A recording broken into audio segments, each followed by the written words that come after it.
now I'd like to talk to ma'am Malka Khan جو عورت foundation سے ہیں. So ma'am NGOs کا کتنا perception change ہوا ہے؟ What is the vision of NGO now? کیونکہ ابھی تو میم نے بھی بولا بڑی بہادر ہو گئی ہیں عورتیں. So اب کیا vision ہے NGOs کا؟ پلیز اس بارے میں بتائیں. Thank you. جی بہت شکریہ. میں ویمن اسٹڈی ڈپارٹمنٹ کا شکریہ ادا کرتی ہوں کہ انہوں نے مجھے یہاں مدعو کیا اور آپ سب کے سامنے بات کرنے کا موقع دیا. دیکھیں جب عورت فاؤنڈیشن بنی تھی تو ہم نے یہ سوچا تھا کہ ہم صرف ایگریکلچر ویمن کے ساتھ کام کریں گے, ان کے جو ایشوز ہیں ان کے ساتھ کام کریں گے.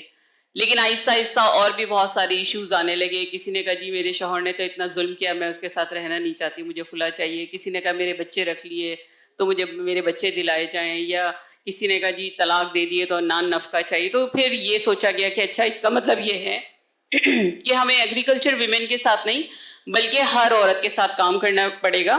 تو 1986 میں عورت فاؤنڈیشن بنی تھی. اس وقت ہمیں 38 ایئرز ہو گئے کام کرتے ہوئے, اور میں کہتی ہوں کہ ہماری ٹرین کے ڈبے میں جو چڑھتا ہے اس کا اسٹاپ نہیں آتا, وہ کسی بھی اسٹیشن پہ وہ اترتا نہیں ہے.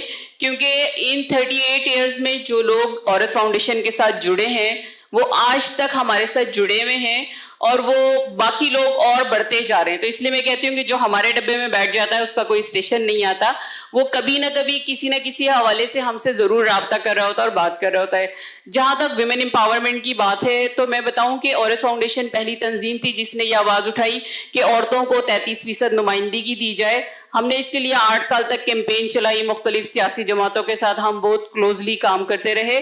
تو آپ کو پتہ ہے کہ 36,600 خواتین جو تھیں وہ یونین کونسل لیول پہ ڈائریکٹ الیکشن کا حصہ بنی, اور 40,000 عورتیں اس ملک کی سیاست میں پہلی دفعہ آئیں. پاکستان کی ہسٹری میں اتنی بڑی تعداد میں عورتیں سیاست میں آئیں, جبکہ ہماری بڑی بڑی سیاسی جماعتیں کہتی تھیں کہ ہمارے ملک میں ایسی عورتیں نہیں ہیں جو سیاست میں آئیں گی. اور ان عورتوں نے بہت بڑے بڑے کام کیے. میں آپ کو بتاؤں کہ جب یہ ہمارے الیکشن ہوئے تھے سن 2001 میں, تو آپ بتائیں کہ عمر کوٹ سے کیا کوئی M N A M P A اتنے عرصے میں نہیں بنا ہوگا؟ یقیناً بنے ہوں گے لوگ, لیکن ایک کاؤنسلر کی کوششوں سے جو ہے وہ میٹھا پانی ان کے گاؤں تک پہنچا. حالانکہ مرد بھی سوچ سکتے تھے لیکن ایسا نہیں سوچا گیا. خواتین کو اعزازیہ نہیں ملتا تھا لیکن انہوں نے بہت سارے کام کیے. میں آپ کو 40,000 کہانیاں سنا سکتی ہوں یہاں پر, لیکن میں چھوٹی چھوٹی سی آپ کو باتیں بتاتی چلوں. جیسے ٹھٹا میں ایک شادی ہو رہی تھی, ہماری کاؤنسلر کے برابر والا گھر تھا, وہ چلی گئی اپنے کسی کام سے, واپس آئیں تو انہوں نے دیکھا کہ وہاں جھگڑا ہو رہا تھا. معلوم کیا, جا کے پتہ چلا بچی کے والدین نہیں تھے. ماموں کہتے تھے میں اپنے گھر شادی کر کے لے کے جاؤں گا, پھوپھی کہتی تھی میں اپنے گھر لے کے جاؤں گی. تو جھگڑا بڑھتا گیا. انہوں نے کہا اچھا ایک منٹ. وہ واپس گئی. آج سے 15 سال پہلے ہمارے یہاں ہر ہاتھ میں موبائل نہیں تھا. وہ گئی پی سی او پہ, انہوں نے کال کری 15 پہ, پولیس کو بلایا اور پولیس کی موبائل سے کہا بس آپ کچھ کرنا نہیں, آپ کھڑے رہیں. بچی سے پوچھا کس سے شادی کرنی ہے؟ اس نے جس سے بھی کہا ہوگا, ماموں کے بیٹے سے, پھوپھی کے بیٹے سے.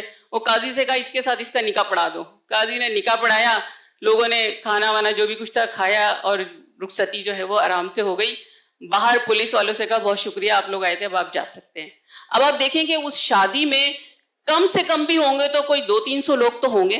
ٹھیک ہے, کسی مرد نے کسی عورت نے نہیں سوچا کہ وہ یہ ڈیسیجن لیں, لیکن کیونکہ وہ ایک خاتون جس کو ایک نام ملا ہوا تھا کہ میں کاؤنسلر ہوں, میں نے اس علاقے کے لوگوں سے ووٹ لیے, اس نے یہ ڈیسیجن لیا. ورنہ تو وہاں پہ پتہ نہیں کتنی جانی نقصان ہو جاتے اور پھر وہ قبائلی جھگڑے شروع ہو جاتے. تو کہنے کا مطلب ہے کہ جب آپ کو کوئی ذمہ داری ملتی ہے تو آپ اپنا رول جو ہے وہ ادا کرتے ہیں.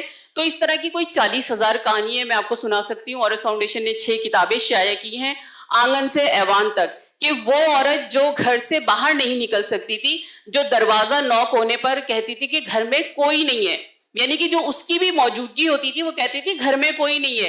تو آج وہ عورت آنگن سے نکل کے ایوان تک کیسے پہنچ گئی, اس نے کون کون سے بیریئر ہٹائے کہ وہ اسمبلی تک پہنچ گئی, وہ قومی اسمبلی تک, صوبائی اسمبلی تک اور نیشنل اسمبلی تک پہنچ گئی. تو ہم نے اپنے باقاعدہ جو ہمارے گراس روٹ لیول سے پروجیکٹ ہے ان کو ہم نے اسٹیپ بائی اسٹیپ جو ہے وہ ان کو آگے بڑھاتے گئے, خواتین کو آگے لاتے گئے. مگر میں یہاں پہ یہ بھی کہوں گی کہ ہمارے یہاں اس وقت جو ہمارا لوکل گورنمنٹ سسٹم ہے اس میں یوتھ کی ایک سیٹ جو ہے وہ رکھی گئی ہے. 5% کوٹا جو ہے وہ یوتھ کو مطلب ملا ہے, اسی طرح ٹرانسجینڈر کو ملا ہے, اور ہمارے پی ڈبلیو ڈی جو پرسن ہے.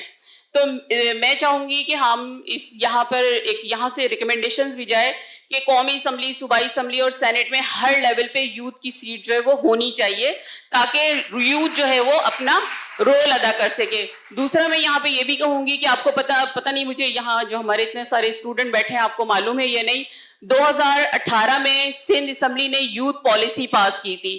آج تک اس کے اوپر کوئی امپلیمنٹیشن نہیں ہوا. ہمارے یہاں کچھ لوگ جو ہمارے وہ جو ایک ساتھی تھے بات کر رہے تھے کہ انہوں نے کہا کہ جی ہم کچھ ایسی پالیسیز لے کر آ رہے ہیں جس میں جو آؤٹ آف اسکول بچے ہیں ہم ان کے لیے بھی کام کریں گے. تو جو یوتھ پالیسی ہے اس کے اندر یہ ساری چیزیں موجود ہیں کہ وہ بچے جو یونیورسٹیز میں پڑھ رہے ہیں، جیسے آپ دیکھیں کہ ہمارے جو میڈیکل کے اسٹوڈنٹ ہوتے ہیں ان کو ہی 1 سال کا ایکسپیرینس کے لیے وہ ہاؤس جاب کر رہے ہوتے ہیں. جب وہ پڑھ کے جاتے ہیں تو ان کے پاس وہ ایکسپیرینس ہوتا ہے. لیکن ادرس جو ڈگریز ہوتی ہیں اس میں ان کے پاس کوئی ایکسپیرینس نہیں ہوتا. جب آپ جاب کے لیے جاتے ہیں کہتے ہیں نہیں آپ کے پاس ایکسپیرینس نہیں ہے.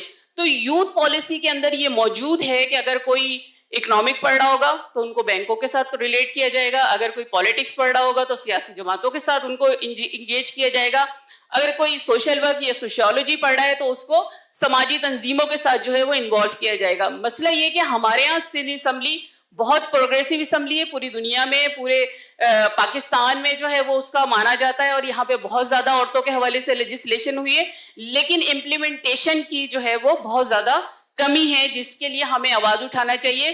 اور میں آپ سب لوگوں سے کہوں گی کہ آپ لوگ اپنی فیس بک سے اپنے اس سے ڈیمانڈ کریں حکومت سے، کیونکہ اب یہ نئی حکومت آئی ہے کہ جو یوتھ پالیسی بنی ہے اس کے اوپر امپلیمنٹیشن ہونا چاہیے، اس کے اوپر اس کی لیجسلیشن ہونی چاہیے تاکہ آپ سب لوگوں کو اس کا بینیفٹ مل سکے.